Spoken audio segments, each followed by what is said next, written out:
Sila po, magandang tanghali. Si Daniel Velasco, ang anak ni Irene Velasco. Ang asawa ay si Sherry Velasco, dating kapitan ng barangay Ulag Grande, Tinambaca, Camarines. So, hinakilala kasi akong taga-Ulag. Ulag daw siya, kilala daw niya yung tatay ko.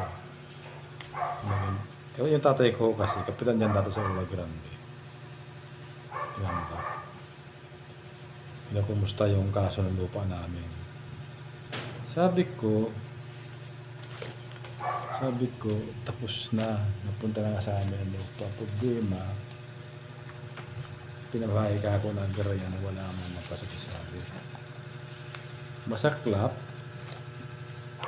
Ito yung kaso.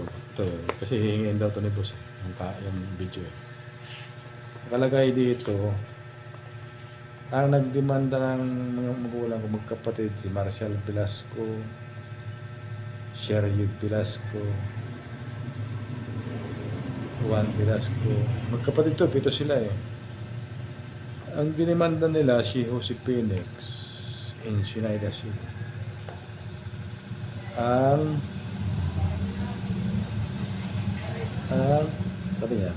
Sabi dito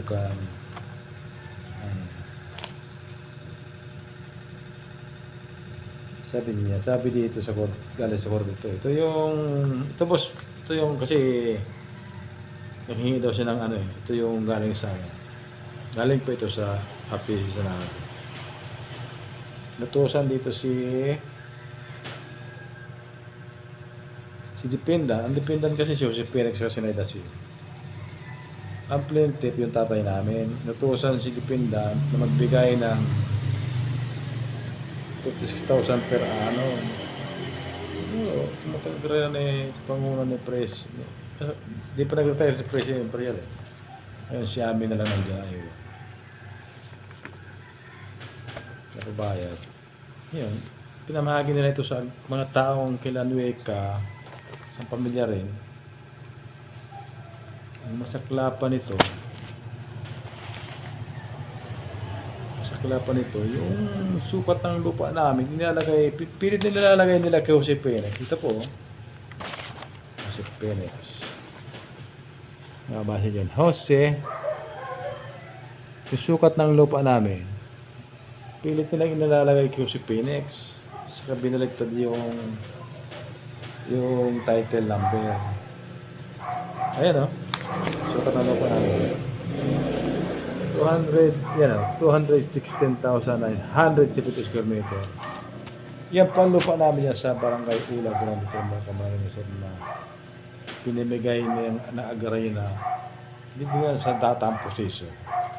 Ayan pala, kung nag-upo sila dyan sa munisipyo sa Tinambac, parang pagkalam ko hindi eh.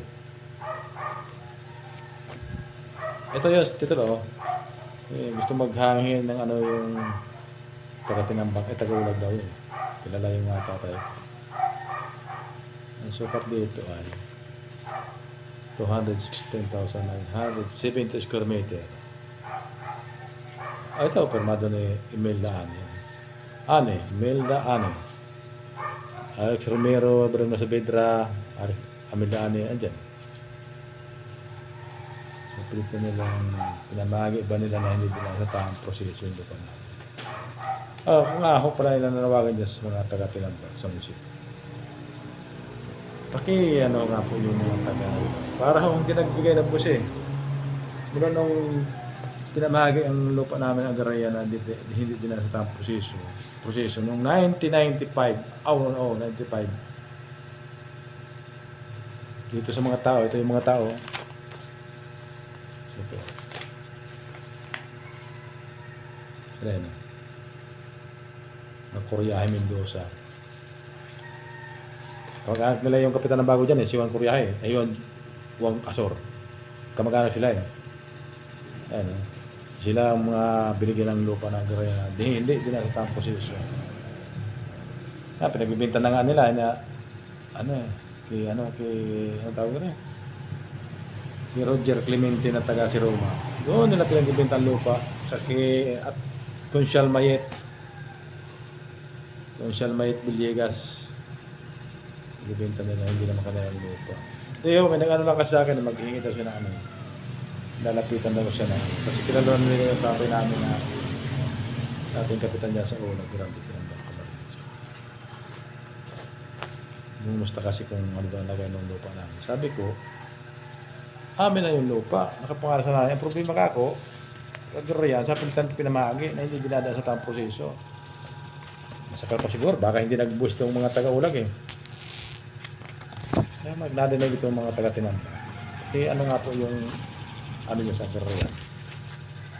Para hindi sila nagbibigay ng boost sa munisipyo.